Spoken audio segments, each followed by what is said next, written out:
Importante que hoje nós vamos falar a respeito dos fatores emocionais pós-Covid.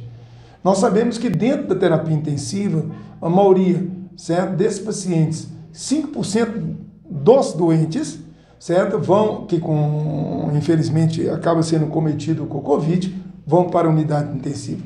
E desses 5%, nós sabemos que a grande maioria, quase 80% deles, evolui com insuficiência respiratória. São sedados, né? Essa sedação é uma sedação que nós chamamos de coma induzido.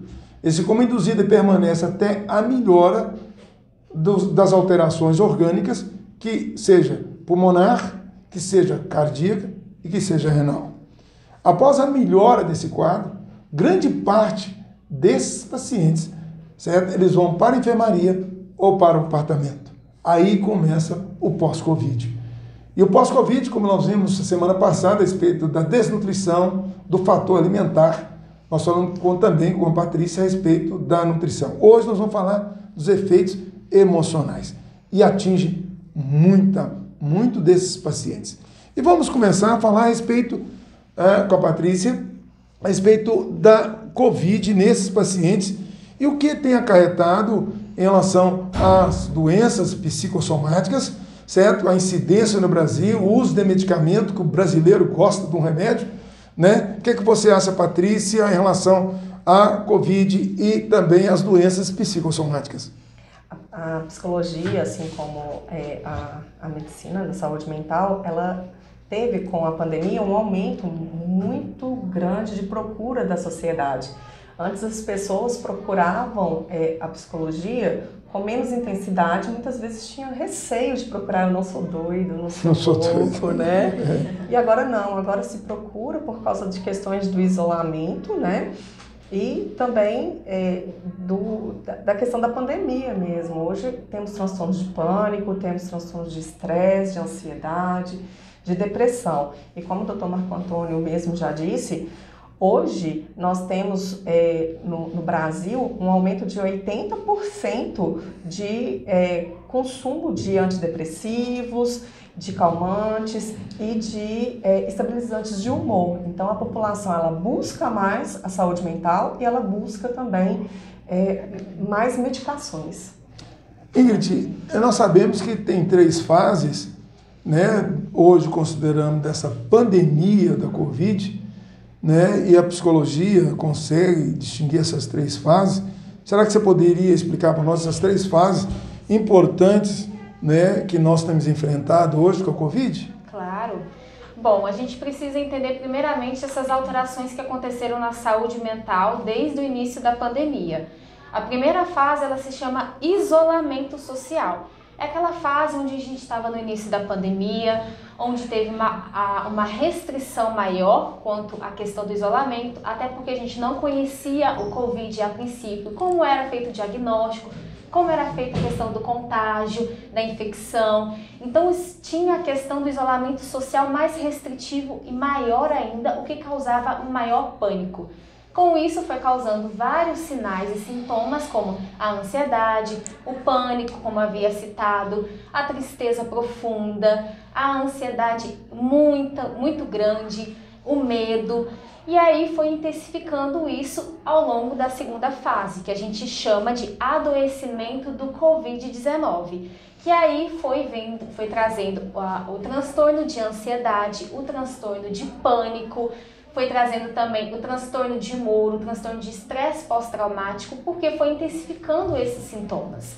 E aí a gente vai para a terceira fase, que é a pós-Covid, que a gente chama de sequelas de Covid. Além das alterações psíquicas, a gente também encontra sequelas neurológicas, como a gente vai falar e discorrer isso ao longo do nosso vídeo.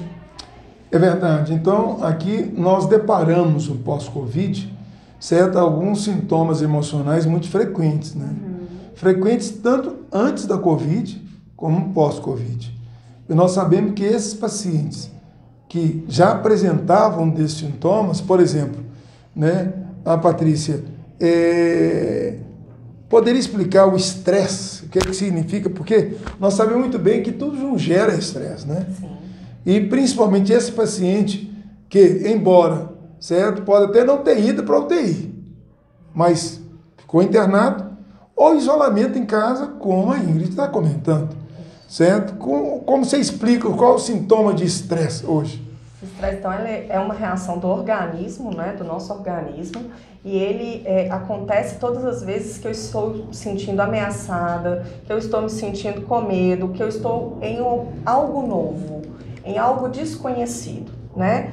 Então, o estresse ele pode acarretar em dor de cabeça, dor de estômago, dor no peito, eu posso ter diarreia ou constipação, a minha imunidade ela se abaixa, né? Eu tenho tontura, eu tenho um suor, né, muito excessivo, muitas das vezes, principalmente nas mãos, né? E eu posso ter problemas também dermatológicos.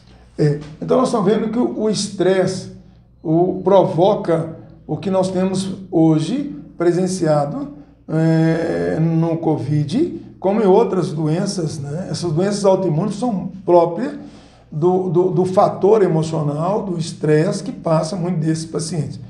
Eu lembro muito bem da questão lúpica, né, que é uma doença autoimune, também chamada de lúpus eritematoso sistêmico, em que o estresse é um fator como esse que você está falando, pode ativar a doença, né? E nós sabemos também que o estresse diminui a imunidade. O estresse diminui muitas vezes desse paciente a própria alimentação balanceada, tira o sono, como você falou, né? Você falou da respeito da insônia, do estresse. Mas acho que vale a pena diferenciar também a questão da ansiedade. Nós sempre falamos de ansiedade. O que você acha, Ingrid, de quais os principais sintomas da ansiedade? Todo mundo fala assim, você está muito ansioso, o que está acontecendo contigo? Né? Então define para nós a questão da ansiedade da área da psicologia. Então, a ansiedade, para você ter uma ideia, muitas pessoas acham que a ansiedade é algo negativo. E, na verdade, a ansiedade é algo positivo e deveria ser visto como positivo. Por quê? Porque a ansiedade ela é uma resposta do nosso organismo diante de uma ameaça, diante de um perigo. Automaticamente o nosso corpo vai mostrando sinais como taquicardia, sudorese, incapacidade de ficar relaxado, dentre vários sintomas que vai fazer com que essa pessoa emita uma resposta diante desse perigo e aí possa lutar ou fugir. Isso é uma coisa muito normal, a ansiedade ela é essa resposta que a gente tem, como se fosse um sistema de alarme diante de um perigo. E como nós vivemos numa pandemia, né, onde o Covid ainda traz muitas incertezas, medo, a gente acaba tendo essa ansiedade. Mas a ansiedade ela passa a ser negativa quando ela passa a ser desmedida, descontrolada, a gente passa a não conseguir ter controle das nossas emoções. E aí ela se torna totalmente negativa, que aí prejudica o nosso sono, a nossa saúde, a nossa qualidade de vida. É verdade. Tanto que é verdade, nós sabemos o seguinte, Deus nos fez com certas emoções. Né? Essa emoção como se fosse uma fuga, né, em presença de um estresse, de uma ansiedade que nos faz fugir dela. Quem é que está na presença de um cão bravo não vai ficar ansioso e não vai correr? Né? Então, quando você fala isso, há substâncias importantes, certo, do nosso organismo, em que faz com que o nosso sangue, em presença de uma ansiedade ou de um estresse, vai para onde? Vai para os músculos, né? Os músculos esqueléticos, são da perna, braço, e é lógico, o coração prepara para a fuga. Né? Agora, o que não pode é manter, como você está falando, essa ansiedade por longo tempo. Né? E nós estamos presenciando hoje isso. Eu acho que a maior fonte de ansiedade hoje, se me desculpe, é a televisão. Você não concorda, não? Sim, você ligar hoje a televisão, fala sobre o quê? 24 horas do dia falando de quê? Morte de Covid. Você imagina só, você tem que ter medo de sair para a rua, como você falou, do isolamento. Tem medo de fazer compra, porque eles acham que até aquilo que você compra, o vírus está ali, no mamão, tá na alface, está no almeirão, está na mostarda, né? Então você já fica preocupado se o vírus está ali. Sim. Aí você leva para casa. Você já viu o que eles estão fazendo em casa? Além de lavar tudo isso que eu estou te falando, coloca a bacia, coloca hipoclorito, em vez de só lavar, não, ele volta a tomar o hipoclorito junto. Mas antes disso, eles ainda passam álcool na sacola, onde estava a sacola da mão, toma banho. Você já viu como é que está a ansiedade um pouco? Isso porque é uma patologia que até então os cientistas não têm uma explicação. não sabe como controlar. A prova disso é o índice mesmo de mortalidade e contaminação no Brasil e no mundo, né? Mas vamos falar a respeito de ansiedade, vamos falar também de angústia. Angústia é um sintoma que nós temos visto hoje, o que gera e quais são os principais sintomas de angústia, Patrícia? Muitas pessoas acham que a pessoa está com falta de humor, que a pessoa não deseja sorrir, mas na verdade ela está com um sentimento, uma sensação de abafamento tão forte que ela não consegue sorrir para a vida, ela não consegue fazer com que aquele ressentimento, aquela dor que ela está sentindo, seja transmitida de uma forma positiva. Então ela acaba se fechando, né? Ela acaba se ficando na solidão e ela não consegue também conversar com outra pessoa sobre aquele sentimento. E ela também sente dor física, né? Então aquela dor no peito, né? Aquela sensação de peito apertado, dor de garganta muitas vezes é gerada por causa de angústia. Os batimentos cardíacos, eles se descontrolam, eles aceleram demais, né? Tem a sensação de que está sendo sufocado, a pessoa fica inquieta, ela não consegue ficar nem sentada nem em pé, ela não consegue ficar num ambiente por muito tempo, e os pensamentos negativos. Toda pessoa que está angustiada, ela não vê a luz no fim do túnel, ela só vê coisas negativas. Eu não vou dar conta do Covid, se eu pegar eu vou morrer. Nossa, o meu familiar pegou Covid, eu vou pegar também. O meu amigo saiu na rua, vai pegar Covid. Tudo dela é negativo. Ela não vê esperança em nada, né? Além disso tudo, ela ainda tem os ataques de ansiedade, que já foi dito, os sintomas. Ela tem também dor de cabeça constante e insônia. Mais uma vez falamos de insônia. De insônia, é verdade. Então, a nossa preocupação hoje, certo? Além desses fatores emocionais, aqui vale a pena falar de angústia, e a angústia gerando, certo? Esse aperto e desconforto torácico, certo? É sempre uma preocupação, aquele que trabalha em emergência, que essa pessoa angustiada, ela pode estar tendo um quadro anginoso ou de infarto agudo do miocárdio. E essa é a preocupação hoje em relação às UTIs, certo? Porque esses pacientes que sofrem e que têm uma patologia cardíaca, angina, infarto, hipertensão arterial, angustiado, ansioso, certo? Ele vai chegar ao pronto atendimento. Infartado ou não, mas é um diagnóstico diferencial que você tem que fazer. É conseguir diferenciar aquilo é angústia, aquilo é ansiedade ou angina. Hoje, vale a pena ressaltar, você que nos ouve, que o Hospital Nossa Senhora das Dores está preparado para fazer esse diagnóstico. Hoje nós temos uma equipe de cardiologia de plantão, nós temos um ambulatório que funciona, um PA e um pronto-socorro também preparado. Essas pessoas, elas são prontamente atendidas para evitar aquilo que gera morte súbita, que é o infarto agudo de miocárdio. Mas vamos falar a respeito da insônia, certo? Olha, você citar que, olha, estresse leva insônia, ansiedade leva insônia. Agora está falando de angústia, parece que ninguém dorme. Eu não sei o que está acontecendo. Só para você ter ideia, a ansiedade, a questão da tristeza profunda, da angústia, afeta diretamente na qualidade de vida e na questão do sono. Porque o sono é totalmente uma questão de alteração da qualidade de sono. A pessoa passa a ter dificuldades para dormir ou ela acaba dormindo em excesso. E só para vocês terem ideia, o termo insônia foi muito pesquisado pelo Google. Então, assim, é um dos termos que são mais pesquisados atualmente, para vocês terem ideia de quanto que a insônia vem sido vivenciada pelas pessoas. Então, essa questão da dificuldade de insônia está afetando diretamente a qualidade dessas pessoas.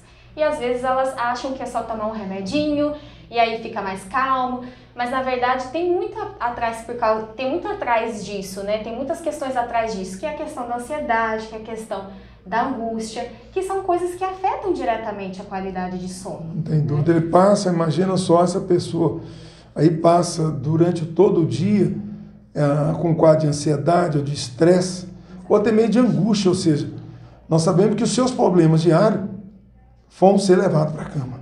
Não sei se você concorda com isso. Certo? Como é que ele consegue retirar isso do travesseiro? Ele não consegue retirar, a não ser de ajuda. Além disso, vale a pena ressaltar que esse paciente que permanece internado, nós usamos ansiolíticos, nós usamos tranquilizantes. E durante todo o período de internação, ele faz uso de ansiolítico, ele faz uso de tranquilizantes. Quando não, nós sabemos também que são sedados durante a insuficiência respiratória, como diz, em coma induzido.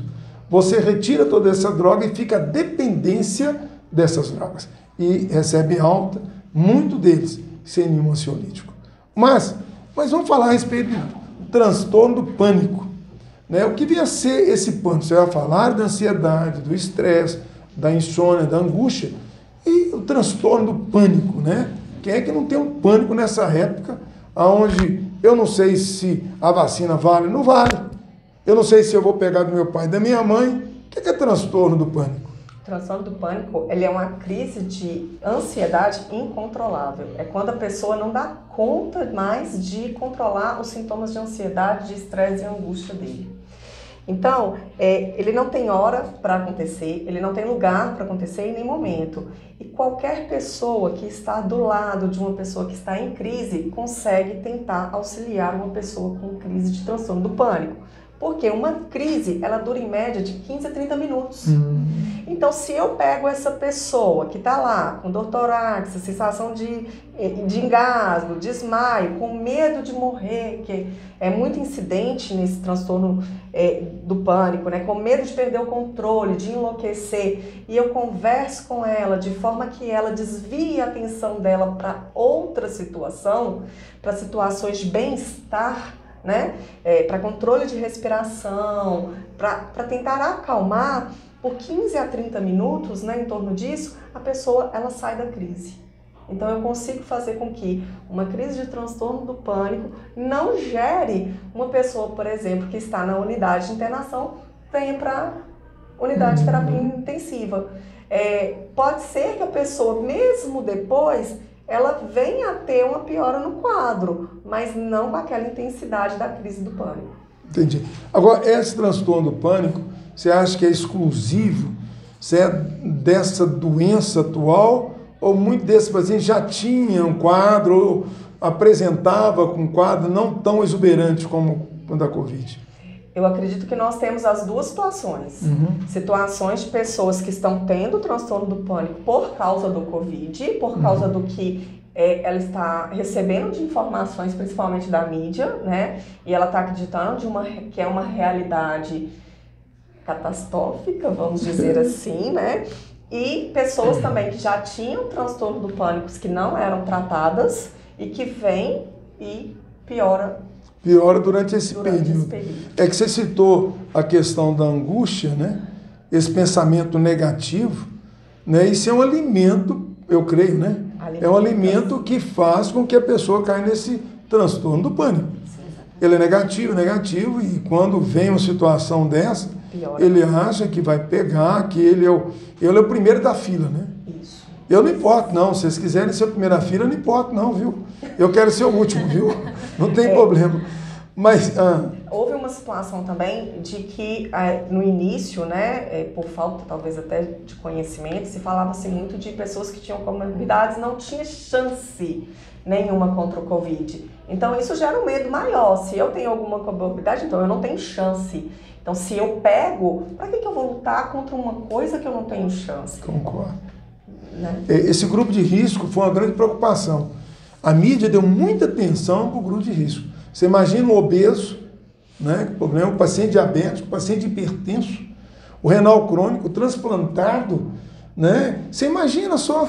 Então, quer dizer, eu já estou no grupo disso, não, estou no grupo de morte. Essa é a sensação. E não publicaram muito pouca coisa que nós temos visto, certo? De obesos estão aí bem, os hipertensos, o renal crônico, né?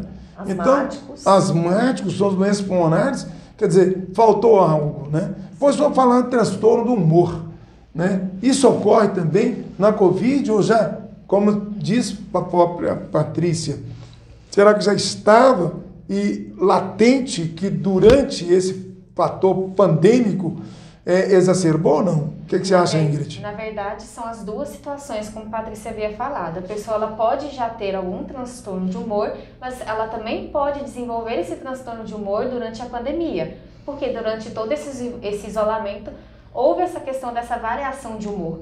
E eu digo que são as duas situações. A pessoa ela pode desenvolver esse transtorno de humor, né, que seria essa alteração emocional, onde nós temos os picos de momentos depressivos, onde a pessoa tem uma baixa autoestima, tem uma atenção reduzida, uma memória reduzida, uma tristeza, um desânimo, com picos de euforia, que é o estado de ânimo, de energia. E isso pode acontecer, essa alteração, que muitas vezes a pessoa não consegue perceber que tem, e que acaba desencadeando também na questão da pandemia, porque a pandemia ela contribuiu para que as pessoas desenvolvessem ainda mais esses transtornos. Então seria tanto na questão da pessoa já ter desenvolvido esse transtorno antes, como também ela pode desenvolver isso durante a pandemia. Isso é interessante porque há pesquisa e trabalhos mostrando que esse transtorno do humor, certo, é levado no seio da família. E isso tem gerado, né, brigas familiares, tanto do cônjuge como também dos filhos, esse transtorno do humor. E existe outro fator, né, home care. Né, não sei se isso estaria também, porque você passa a trabalhar em casa um tempo maior que você não tinha, né, e aquilo você tem um compromisso, né, com sua firma. E ali seu filho pode estar interferindo, sua esposa pode estar interferindo. Você imagina o sujeito que pós-Covid vai ter tudo isso. Então, acho que concordo esse transtorno importante que pode e que tem gerado aumento de separação, certo? Nós temos visto agressões familiares, tudo, creio eu, por transtornos que nós temos visto. Mas vamos falar a respeito de depressão e tristeza. Certo? Tem alguma diferença? Certo? Porque o pessoal fala assim, eu estou triste, eu estou deprimido, certo? Eu já chego no hospital rindo, cumprimentando, só que agora não pode por causa da máscara. Então, o que eu faço agora é simplesmente balançar a mão, porque eu chegava rindo e tal. Mas quando aconteceu alguma coisa, não pode, não, só estou balançando a mão. Né? Há uma diferença aí, Patrícia, de depressão e tristeza? É muito comum as pessoas falarem que eu estou deprimido, né? Também é até muito mais bonito. A pessoa, o psicólogo vira e fala assim, nossa, você está somente triste. Triste? Eu paguei você para falar que eu estou triste, né? Mas há uma diferença sim, doutor Marco Antônio. A tristeza, ela, principalmente quando ela é uma tristeza profunda, né? Ela tem uma causa, né? E ela também tem um tempo de duração. Uhum. Então, muitas vezes ela é pelo luto, pela perda, por uma decepção. Certo. Então, ela vai ter aquele motivo específico, eu vou saber falar, eu estou triste por isso, e com o tempo eu vou me adaptar à rotina, à nova situação. Certo. Já a depressão, não. A depressão, a pessoa está triste, muitas das vezes ela não sabe qual é a causa real, porque são uma junção de vários sentimentos, né? E ela não tem tempo. Eu posso estar triste por anos e sem saber o motivo. Sim. Tá? Sim. Então essa é a diferença das duas. Mas em ambas a gente apresenta um humor deprimido, uma baixa autoestima, né? Ganha ou perda de peso, dormir muito ou insônia, fadiga, né? Falta de interesse pelas coisas. E principalmente sentimento de eu não sou útil para nada. Em ambas da situação, a gente se interroga o tempo todo. É verdade. Vale a pena citar o paciente deprimido, né? Essa baixa autoestima o impede muitas vezes de conversar, de se abrir, né? Sim. Quando você fala, quando você se expressa, certo? Você está, na verdade, tirando algo que está prendendo no coração e solta, né? Mas essa pessoa não tem ânimo para isso. Eu falo sempre também que a pessoa que sai, que trabalha, que, né, coloca algo para cima, escolhe um bom vestido das mulheres, né? O homem usa uma gravata, né? É diferente. Isso faz parte para você evitar essa depressão e tristeza. Não tem dúvida, não. Agora, vale a pena diferenciar das alterações neurológicas, né? As alterações neurológicas, 36% desses pacientes vão ter alterações neurológicas. As alterações neurológicas, ela pode ser desde o local da entrada, que seria, na verdade, nas vias respiratórias, levando o que nós já falamos anteriormente, vale a pena ressaltar, que a perda do olfato, né, e muitas vezes do paladar, são agressão do próprio vírus, os terminais nervosos dessas regiões. Mas há também na glote, certo? Eu estou com a irmã com Covid, ela está com dificuldade em deglutição, certo? Nós já tivemos casos de baixa de audição. A pessoa fala alto sem saber. Também alteração do oitavo par craniano. Nós temos também alterações musculares. São pacientes que, infelizmente, quando interna muito tempo, ele perde massa muscular, ele perde força muscular. E outra coisa, as polineurites são muito frequentes. São dores nos terminais nervosos. Isso sem considerar que as agressões ao nível cerebral, a gente ainda não sabe se é por hipóxia, por alterações hemodinâmicas, que muitas vezes ocorrem. Quando o médico fala alterações hemodinâmicas, significa queda de pressão muito baixa, ou até mesmo pressão elevada, são alterações hemodinâmicas que esse paciente, fora os distúrbios que ocorrem, né? Esse paciente, eles têm a baixa de zinco, tem a baixa de vitamina D, certo? Costuma ter queda de glicose, a gente chama de hipoglicemia. Isso tudo agride o sistema nervoso central, certo? Então nós vamos ter alterações. E o que nos chama mais atenção hoje em dia, qual que é? Esquecimento. As pessoas passam e não sabem, certo? Que as alterações neurológicas, eles passam por um sentido cognitivo. Ou seja, ele não se lembra das coisas. Às vezes é um profissional que passa a pensar 2 ou 3 vezes para que volte a memória, certo? Eu estou falando de minha irmã teve agora. E ela voltou, ela é secretária do meio ambiente em Contagem. Me ligou hoje e perguntou assim, mas quando eu esqueço das coisas, eu falei assim, anda com agenda. Eu falei, anota na agenda. Que eu também passei por isso. E passa, não tem dúvida que passa, mas é uma preocupação. Mas vamos falar a respeito também, o que eu devo fazer com tantos sintomas, certo? Talvez você passou por isso, que nos ouve, e como eu passei, certo? O que eu vou fazer para tantos sintomas? Patrícia, você pode nos dar algumas dicas a respeito de tantos sintomas emocionais? Sim. Primeiramente, vamos dar uma pausa nas notícias, né? Vamos dar uma pausa na comunicação, principalmente nas comunicações falsas, né? Quanto mais a gente ficar ali naquele contexto de pandemia, pior serão os nossos sintomas. Não quer dizer que eu tenha que me isentar totalmente do Covid, não, das informações, não. É necessário saber sobre a doença, até mesmo para eu prevenir. Sim. Mas informações verdadeiras, informações de profissionais que entendem sobre o assunto. Sim. Né?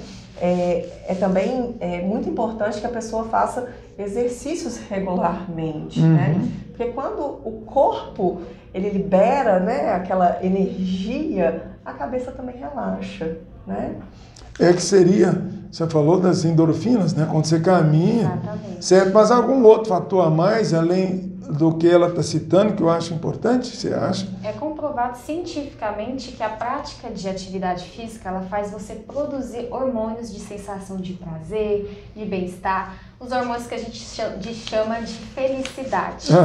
Então isso vai fazer com que você tenha não só uma saúde física, como também uma saúde mental. Sim. E além disso, também a gente não pode esquecer a alimentação saudável. A gente precisa se alimentar com nutrientes, com proteínas e vários outros riquíssimos nutrientes para a gente ter uma alimentação saudável, para a gente ter um corpo saudável, uma saúde também que é essencial no nosso funcionamento do organismo. Você acha que, por exemplo, a prática, eu lembro, presenteei os netos, né? Com jogos de memória, isso também ajuda nessa fase? Com certeza. Eles jogam memória, então seria bom presente, né? Isso, até para você manter uma atividade cerebral, né? Sim. Ativo, manter o cérebro ativo. Os jogos de raciocínio, os jogos de memória, outros jogos que vão promover esse exercício cerebral. Vai fazer com que você trabalhe mais a sua memória, que você trabalhe esse esquecimento, principalmente dos pacientes, né? Pós-Covid, que tiveram essa sequela de esquecimento. Isso vai contribuir para manter uma atividade cerebral. Colorir fazendo com que as cores, né, vamos supor, o azul não fica próximo do azul, o verde não fique próximo do verde, isso também faz com que a minha memória seja ativada a retornar. Dançar, cozinhar, brincar, muitas pessoas acham que brincar não ativa a memória, mas ativa a memória de infância, né? É verdade, não tem dúvida não. Além disso também, ter contato virtual com familiares, amigos, para contar histórias, para estar colocando o papo em dia, isso tudo faz bem para a memória. Eu concordo plenamente, e hoje utilizar melhor seu celular. Eu acho que o celular, ele tem que ser algo que vai contribuir para você, para superar uma série de problemas. né? Se for música, você ouve uma boa música no celular. Se for um bom filme, vê um bom filme. Né? Se for para entrar em contato com seus familiares que estão longe, antigamente era muito mais difícil. Né? Eu lembro, morei em Corinto, na cidade que tinha horário para você ligar. Você ia na secretária, no telefonista e pedia para ligar. O telefonista ligava em Belo Horizonte para conversar com a minha avó. Olha que nível. Hoje não, você fala com qualquer país do mundo em questão de segundos. Então, usa o celular para essas boas coisas e para boas notícias, né? Você entra em contato, anima, conversa, né? Agora, o sono. A questão do sono, o que eu posso fazer para melhorar meu sono? O que você acha, Ingrid? Técnicas de relaxamento que vão fazer ter esse sono melhor, né? O uso de florais, o uso de óleos também, né? Que contribui para proporcionar um relaxamento, né? Se possível, desligue o aparelho de celular. Porque Mas eu gosto de ver televisão, quer dizer que televisão não é bom, não? Não. Tem que estar tudo desligado, tem que estar tudo escuro, ouviu, gente? Tem que estar escuro para proporcionar um ambiente onde o seu cérebro entenda que é momento de descansar, de relaxar. É isso mesmo. E é importante que esses aparelhos eletrônicos não estejam no quarto, ou que se estiver 30 minutos antes de você dormir, que eles sejam desligados, para não passar nenhuma energia para você, porque a nossa cabeça ela entende quando está um aparelho eletrônico ligado que a gente vai voltar a trabalhar e não que a gente vai descansar. E esse aparelho hoje, eles têm um sinal quando recebe mensagem. Aquilo ali é uma tristeza. Você não sabe, às vezes você recebeu a mensagem, você não sabe, aí você fica preocupado. Será que alguém, principalmente nessa época de pandemia, será que algo aconteceu com meu pai? Será que aconteceu com minha irmã? Certo? Então você não consegue desligar, concordo plenamente. Eu acho que desligar ou então colocar bem distante é uma alternativa muito boa, essa questão do tratamento da insônia. Agora, quando eu não melhoro, ou seja, eu estou vendo que a minha ansiedade não foi aliviada, certo? Meu pânico não foi aliviado, a minha angústia continua. O que eu devo fazer quando eu vejo que tudo isso prático não resolveu? Você tentou fazer todos essas dicas que nós estamos dando para você. Tentou ter um lazer também na sua rotina. Lazer não é sair para ir para o bar, para uma festa. Lazer é fazer algo prazeroso dentro da sua casa, você consigo mesmo, né? Não deu certo ainda, procure um especialista. Procure um terapeuta, um psicólogo, procure um médico, né, especialista. Porque hoje nós temos várias formas de encontrar esse profissional. Nós temos profissionais online, nós temos profissionais presencial, então hoje é muito fácil de você estar procurando esse profissional. Concordo? E é importante. Concordo absolutamente. Acho muito importante a gente não ignorar os sintomas que a gente está apresentando. Por isso que a nossa intenção é compartilhar esse conhecimento justamente para que a gente possa começar a observar os sinais e sintomas e assim, se necessário, a gente procurar a ajuda de um profissional. É isso aí.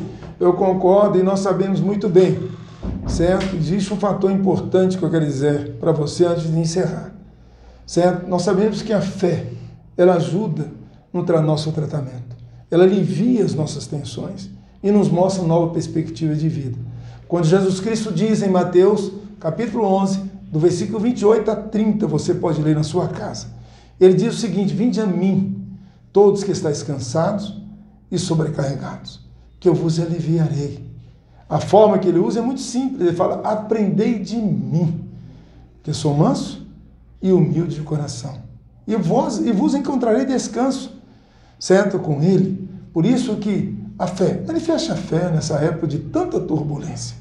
Nós estamos constantemente orientando aos nossos pacientes. Pratique a fé, certo? Muito obrigado. Eu quero agradecer aqui a Ingrid e a Patrícia pela disposição e poder expor dela a experiência, certo? E passar para vocês algumas dicas. Eu deixo para ela a despedida. Agradeço a todos, espero ter colaborado um pouco com o meu conhecimento. E não achem que a psicologia é somente para doido, não. A psicologia é para fazer seu mundo melhor. É isso aí, Ingrid. Agradeço muito, primeiramente, pelo convite, Obrigado. de estar podendo compartilhar esse conhecimento, mostrar para as pessoas a importância da saúde mental, que a gente não pode ignorar. Não só a saúde física, como a saúde mental também é valiosa. Então, cuide-se. Um abraço, até o próximo encontro.